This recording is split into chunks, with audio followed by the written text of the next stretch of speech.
prolific part, here today to talk about the new year, new you craze that's going on, and to keep it real. I've been sitting on this for quite some time, trying to figure out the perfect way to market for 2019. I'm in the fitness industry. This is what we do, right?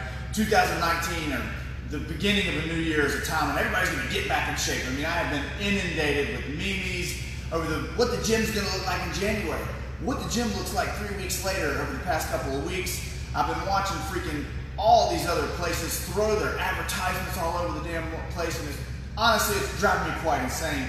So what I decided to do was fucking keep it real. I want to go ahead and give you 6 bullet point tips that will help you on your quest for a new you in 2019. And this may take a while. You know what? Because this shit's important. It's not about 2019. It's really about building a lifestyle for the rest of your life. So let me tell you a little bit about myself first. Number one, I've been in the fitness industry as a professional for 20 years. And before that, I grew up. I've really been in it my whole life. My mom had a fitness television show when I was a kid. You know, when I was riding the bus in 5th grade, kids would make fun of me. They'd be like, I saw your mom in a leotard last night on television, and I would beat them up, right? Part of that was traumatic torture. Part of that was beautiful because it taught me about the realities of eating correctly, that what we put in is what we get out, and that we are what we consistently do. You know, but shit, I've been, like I said, going nuts because I'm already watching all this stuff going on online, and I'm seeing crazy shit going down already. And so here we go. Let's jump right into our 6 bullet points for New Year, New You. Number one, I'm going to start off with it because I've already seen it in these advertisements. If it doesn't look athletic, it's probably not athletic. And what that speaks to is form and technique. A wise person once told me, you know, when we're talking about athletes, they practice their craft to be able to do things perfectly. And I was told, if you cannot make a layup, then why would your ass be shooting 3-pointers? You need to start where you are. And online, I'm watching folks do dumbbell snatch right now because the gym craze has already started. We've got time right before New Year's to go ahead and get in shape. And dumbbell snatch is a complex exercise where you're taking a weight from the ground and you are, boom, shooting it straight up over your head. And I'm watching people come down, come up, push it with their entire body, get in bad positions. So number one, if it doesn't look athletic, it's probably not athletic. You should not be bending over and shooting something up and forcing it to the top. It's a power exercise. It's explosive exercise with your hips. If you cannot squat correctly first and have those biomechanics to apply to a complex exercise that's got multiple pieces to it, then you're going to jack yourself up. And if you're going to go work with somebody who's not going to teach you those basics first, they're just going to go on the flash and go hard, then you're going to end up getting yourself hurt. So number one, use the mirror. Look at how you move. If it doesn't look athletic, it's probably not athletic. Those biomechanics mean things line up. It should feel natural. It should make common sense to be something that you do. And if you're not being taught that right off the bat, then boom, you're probably in the wrong place, and it's not going to last. It's not going to create a lifestyle because you're going to get hurt. All right, here's tip number 2, bullet point 2. The tortoise won the race every single damn time. All right, every time the tortoise won the race. The rabbit never did. Because when you go like the rabbit, once again, it generally leads to injury, it generally leads to burnout, and your body gets jacked up. So we've got to learn healthy weight loss. If somebody bullshits you and they tell you something besides this, they're wrong. Been doing this for a long time. Been doing it for 20 years. I've worked with everything from little kids to professional athletes. I've been incredibly fortunate to meet coaches way better than me in that process, and they all, the best in the business, say the same thing. 1 pound a week is healthy weight loss. 2 pounds a week is fantastic weight loss if you're following directions. And if you're trying to push the envelope and do better than that, you're bullshitting yourself for long-term building a real lifestyle that helps you maintain this. And that's what the fitness industry does. It's full of shit. It's a $1 billion industry now. And so it's all about making money, quick money, when in reality, fitness and wellness are 2 different things. Wellness is about learning how to take care of yourself from the inside out, 1 moment at a time. And the lessons that you learn from being consistent with strength training, with weightlifting, with cardio, can be applied to the rest of your life. And that's what makes this thing really beautiful. But it also makes it about being the tortoise and doing this for the long term. So that's bullet point number 2.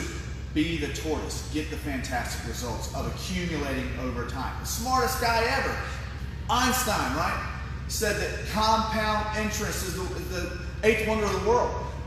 Same thing with your fitness. What you do over time, we are what we consistently do, and that's what will add up. So come up with a plan that keeps you moving long term. Bullet point number 3. You must have 1 day a week to plan and execute your nutrition. Now, if you've ever watched my videos before, you know I talk about my 1, 2, 3 plan for success. It's number 1 in the 1, 2, 3 for a reason, right? Because if you aren't eating correctly, you are spinning your wheels in regards to true wellness. You cannot outwork a bad diet.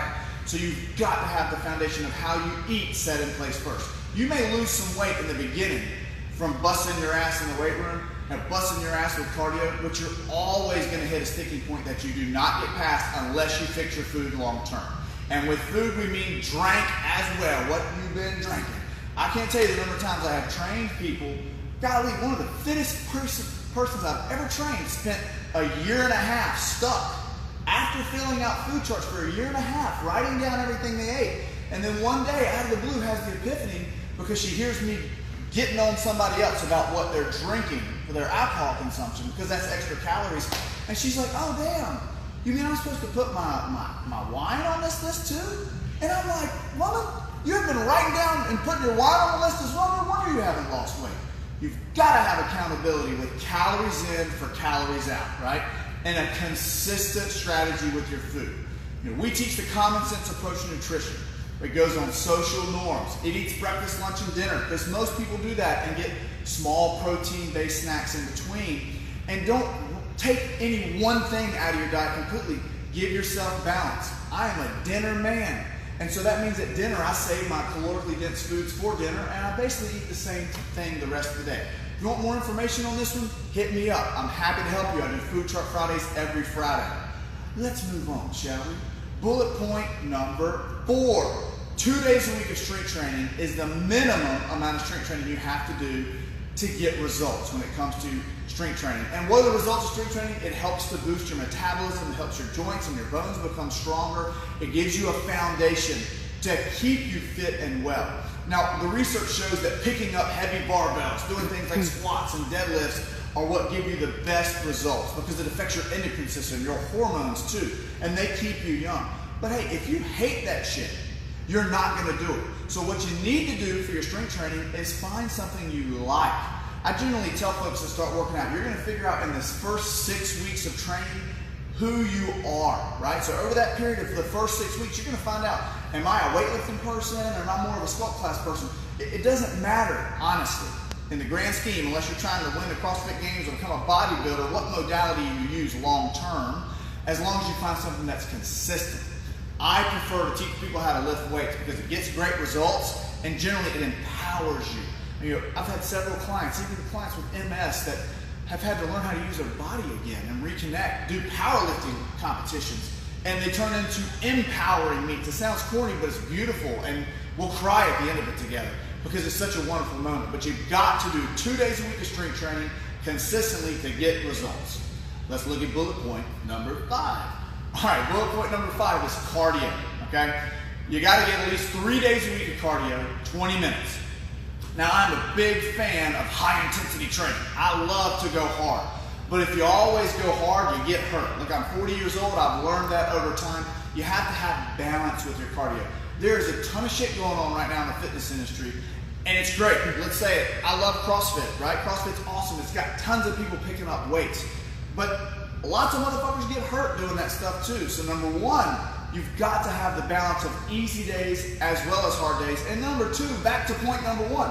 If it doesn't look athletic, it's probably fucking not athletic. So make sure that your coach, whoever you choose, is starting you at point A, not starting you at point W. You've got to build up to that. So there must be progressions, especially if you're a beginner, to get to that high intensity stuff. I like to differentiate the intensity of cardio. That means 1 day easy, almost like a form of transcendental meditation, out walking. 1 day moderate, that's jogging. And then 1 day high intensity, where you can do boxing. If you like lifting weights, you can throw circuits with street training and high grip snatch and all that kind of stuff into the workout with flights of stairs and base cardio. Or you can just run traditional sprints, right? All of that works for high intensity training. There's lots of ways to skin the cat when it comes to your cardio. You just got to make sure that you have balance. So here we go. bullet point number 6. This is the last one. Accountability. Some motherfuckers just need accountability. It's why guys like me have a job. The facts are, most people won't do this stuff without the help of someone else. Now, I ran a marathon a couple of years ago, and that shit was hard. I'll be honest. It sucked. It was beautiful. At the end of the marathon, I cried and teared up for like the last 3 miles. It was a spiritual experience. But I bring this up not to brag on running a marathon. I bring it up because there was one point in the race, about 17 miles in, where there was a sign on the side of the road that said 99% of Americans will never do this. And I remember, like, something's gonna make me cry talking about it. I remember jogging and seeing that sign and being like, damn, you're right. You know, and it wasn't an ego trip, it wasn't anything. It was just like, holy shit, I'm doing something. I'm empowering myself from the inside out. And even as a person who's in fitness, for me that was a beautiful thing.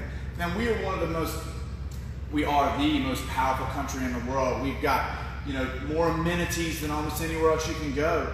But we're the fattest country in the world as well. And that's because people lack accountability. How many times have you gone for New Year, New You? This is year 30 of that quest, right? Because you started off, boom, and then you fizzled. You weren't that tortoise. Maybe it was one of the other 5 bullet points. Maybe you got hurt in 2012. Maybe in 2017 you gained more weight because you ate more. Maybe you started running and your knee got blown out. The truth is, having accountability, having somebody to help you, allows you to find balance between those. I have accountability in a lot of areas in my life. Even in my training, I reference other coaches to find out how to get better. So, boom, there you go. It's not rocket science. It never was rocket science. It's about getting out and doing the minimum consistently. Number 1, making sure that you're moving with proper form and technique. Number 2, making sure that you're being consistent and making a long-term goal and breaking it up into smaller pieces like that tortoise. Number 3, eat right. Of the big 3 bullet points that are the active parts of this mix, number 1 is food. You've got to correct your food. Number 2, get your 2 days of strength training. If you're looking for somebody to help you with that, let's go. Number 3 days a week of cardio, at least 20 minutes to help your heart muscle, and mix it up. Don't always go hard and don't always go easy, right? And then finally, get some accountability. So with that, here we go. It is January. If you are looking for some accountability, we'll be running our base camp program. That stands for balance, accountability, science, and empowerment. I guarantee you, at the end of 6 weeks, 5 days a week, you will be empowered to figure out who you are. Are you a weightlifter who likes to get under those weights and move them and be empowered? Are you the type of person who'd rather get in a sculpt class with a group of people? Are you a CrossFitter? Whatever the modality is that you use, it's doing it consistently over time that you need to find to be successful. I'd love to help you with that in 2019. I'd be more than happy to help you figure out a good fit for you, because proximity is important as well. I will never bullshit you. I don't think it's realistic to drive an hour to the gym, or 45 minutes to the gym, 5:30 in the morning every day, unless you work near it. But if there's any way I can help you, this is what we do. It's what I do, and I'm incredibly blessed to have great people in my life that help me do it here at Prolific Park as well. All right, I'm gonna come back. I'll have some more tips as we head up to New Year's to get you rolling in the right direction. But whatever you choose, take all of it with a grain of salt, because ultimately you are in charge of your success. And we take care of this thing one meal, one rep, one step, one moment at a time from the inside out. I hope you make the choice to take care of yourself. Much love, and be well.